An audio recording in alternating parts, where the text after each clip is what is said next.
Halo kawan-kawan, kembali lagi di program review film. Kali ini, kami akan mereview salah satu film terbaik yang pernah dibuat oleh manusia. Film ini diangkat dari novel yang berjudul Rita Hayworth and Shawshank Redemption, yang ditulis oleh Stephen King.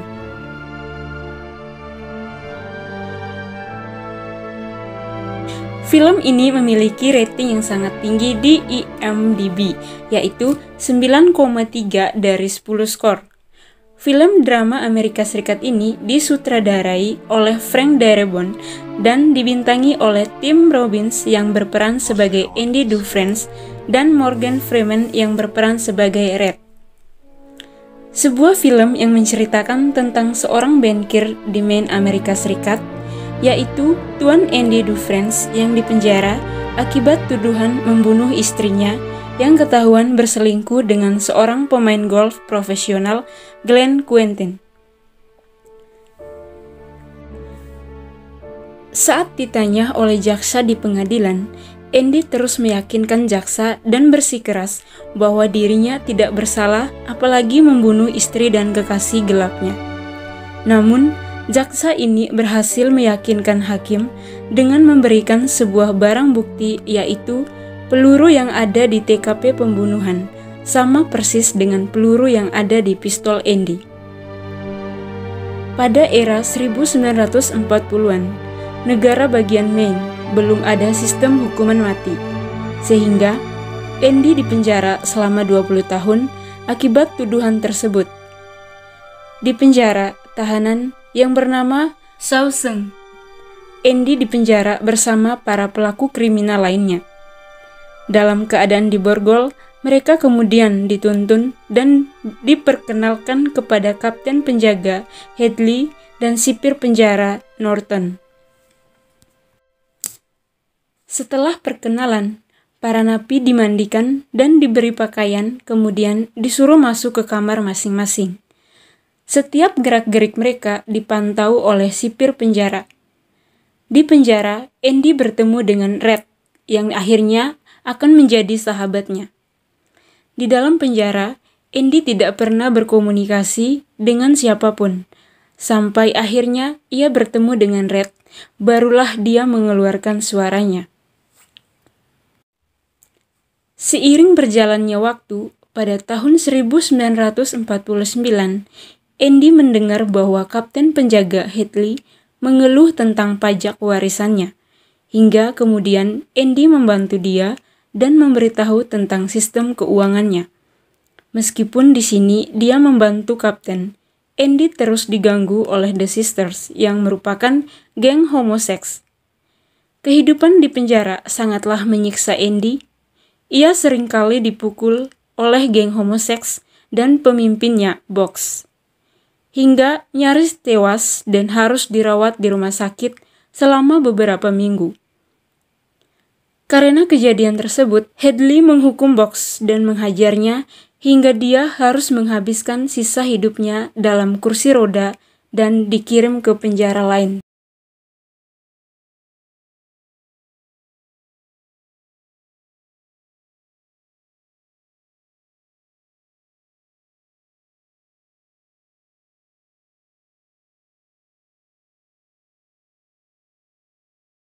Sebelumnya, Red berjanji akan membawa poster Rita Hayworth sebagai hadiah atas pulihnya Andy. Dan bukan hanya poster saja, tetapi dia juga meminta Red untuk membawakan palu batu berdiameter kecil yang nantinya akan digunakan untuk menggali terowongan sehingga ia bisa bebas dari penjara. Di penjara, Red juga diam-diam menyelundupkan barang-barang ke dalam sel tahanan. Kepiawaian Andy dalam hal keuangan akhirnya didengar oleh Norton, si kepala penjara. Lalu Norton meminta Andy untuk bekerja di perpustakaan penjara. Di perpustakaan, Andy bertemu dengan seorang lelaki tua, yaitu Brooks, yang sudah puluhan tahun berada di penjara tersebut dan bekerja di perpustakaan penjara. Andy pun berbincang-bincang dengan Brooks. Lalu, datanglah penjaga sel yang lain dan meminta bantuan kepada Andy untuk mengurus keuangan mereka. Kemudian, Andy meminta kepala sipir untuk menambahkan buku-buku yang ada di penjara karena perpustakaan tersebut sudah kosong dan tidak terisi lagi. Setiap hari, Andy menulis surat dan mengirimkan surat tersebut kepada pemerintah setempat agar mau mengirimkan buku untuk perpustakaan penjara mereka. Pada suatu pagi, terjadi keributan di perpustakaan penjara. Terlihat Brooks sedang memegang pisau dan meletakkannya di leher salah satu napi. Brooks merasa frustrasi karena sebentar lagi dia akan bebas dari penjara, dan dia merasa bingung tentang apa yang akan dia lakukan setelah keluar nanti. Ia sangat khawatir tentang dunia luar yang sudah lama ditinggalnya. Andy, Red, dan narapidana yang lain kemudian datang dan mencegah Brooks untuk tidak melakukan hal tersebut. Lalu, Brooks pelan-pelan melepaskan narapidana tadi dan membuang pisaunya. Tibalah saatnya Brooks keluar dan bebas dari penjara, dan pergi ke kota yang terdekat menggunakan bis. Setelah keluar dari bis, Brooks terlihat kebingungan dan hampir tertabrak mobil. Brooks kemudian menuju apartemen yang sudah disewanya, dan dia bekerja sebagai seorang karyawan di sebuah supermarket. Di supermarket, Brooks sering dimarahi oleh manajer dan customer yang membuat dia semakin stres dan memutuskan untuk mengakhiri hidupnya dengan cara menggantungkan dirinya di kamar apartemennya. Kembali ke penjara. Akhirnya, buku-buku yang tadinya diminta Andy datang, dan Andy melihat ada sebuah piringan hitam terselip di antara buku-buku yang lain. Seketika, Andy mendapatkan ide yang sangat bagus. Ia memasang piringan hitam tersebut dan memutar sebuah lagu favoritnya, yang kemudian lagu tersebut didengar oleh seluruh penghuni penjara, yang membuat kepala sipir marah terhadap Andy dan meminta Andy untuk mematikan lagu tersebut. Namun, Andy semakin menambahkan volume lagu dan seakan-akan ia tidak mendengar panggilan dari kepala sipir,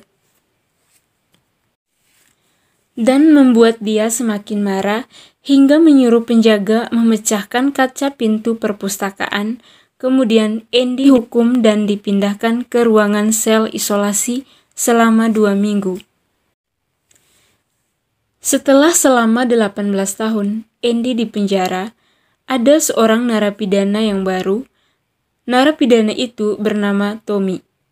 Tommy adalah tipe orang yang suka bergaul, karismatik, dan santai. Tidaklah susah baginya untuk berkenalan dengan napi lain, termasuk Andy dan Red.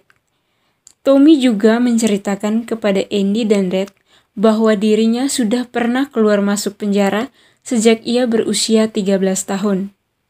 Tak lama, Tommy bercerita kepada Andy dan Red tentang kisah teman satu penjara ketika Tommy sedang berada di penjara lain. Teman Tommy menceritakan kepadanya bahwa ia membunuh temannya, seorang pemain golf profesional, bersama dengan kekasihnya yang sebenarnya adalah istri Andy, di tempat dia bekerja, dan menyebabkan suami asli wanita itu, yaitu Andy, seorang bankir, masuk penjara.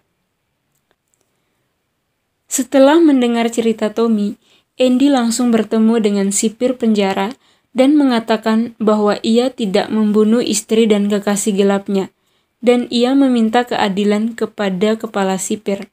Namun, sang sipir menolak permintaan Andy dan berjanji tidak akan membongkar rahasia soal pencucian uang dan penggelapan pajak sang sipir kepada siapapun. Tetapi, yang ada sang sipir semakin marah dan mengirim Andy kembali ke sel isolasi selama sebulan. Kemudian, pada malam harinya, Tommy dibawa keluar oleh sipir Norton dan berbicara secara empat mata dengan Tommy. Dia ingin memastikan apakah cerita yang ia ceritakan kepada Andy dan Red itu benar.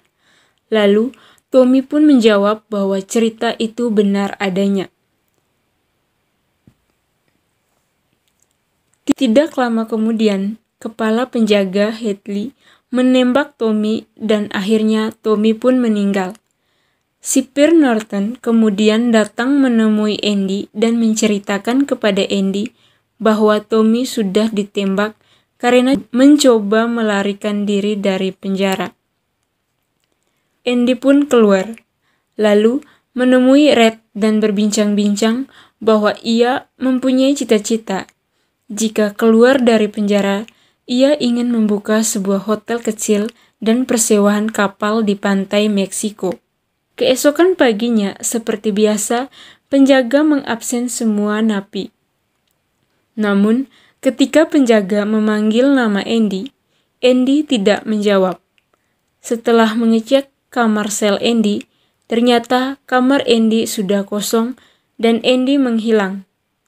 Seketika alarm penjara berbunyi menandakan ada napi yang kabur dari penjara. Sipir Norton bergegas ke sel Andy yang kosong dan meminta penjelasan dari penjaga. Dia pun marah dan menghancurkan barang-barang yang ada di kamar Andy. Lalu Norton melempar batu ke poster Rita Hayworth yang terpasang di tembok. Betapa terkejutnya sipir Norton dan penjaga ketika melihat batu yang terlempar bukannya memantul kembali, malah membuat poster itu robek. Dan betapa terkejutnya lagi, ada sebuah lubang besar di balik poster itu. Ternyata selama 20 tahun, Andy diam-diam membuat terowongan di dinding sel. Setelah melewati terowongan tersebut, ia melewati saluran toilet penjara yang mengarahkannya ke sungai terdekat dan akhirnya berhasil kabur. Di keesokan harinya, ia menuju ke bank terdekat untuk mencairkan uang yang didapatinya dari hasil pencucian uang yang dilakukan oleh sipir penjara. Selain itu, Andy juga mengirimkan surat kepada media koran dan menceritakan tentang kasus penggelapan, pembunuhan, dan penyiksaan terhadap napi yang dilakukan oleh sipir penjara Norton. Tak lama kemudian, penjara Shawshank didatangi oleh polisi. Sipir Norton panik dan akhirnya menghabisi nyawanya sendiri dengan menembakkan pistol tersebut tepat ke arah kepalanya. Tibalah saatnya Red bebas dari penjara. Dia juga mengingat janjinya kepada Andy. Lalu, dia pergi ke Boston untuk mencari tempat yang sudah dijanjikan Andy. Tak lama kemudian, Red menemukan sebuah kotak di balik batu lalu membukanya. Kotak tersebut berisi surat yang ditulis Andy dan sebagai petunjuk di mana Andy berada. Akhirnya, Red pergi menemui Andy di Meksiko. Di sebuah pantai, Andy menyambut Red dengan wajah yang sangat ceria. Film pun selesai. Nah, demikian untuk review filmnya. Dari teman-teman sendiri, beri nilai berapa nih untuk film ini? Kalau dari kami sendiri, film ini mendapatkan rating 9 dari 10 skor. Jika ada dari teman-teman ingin merekomendasikan film terbaik untuk direview, jangan lupa tulis di kolom komentar ya. Nantikan review film dari kami selanjutnya.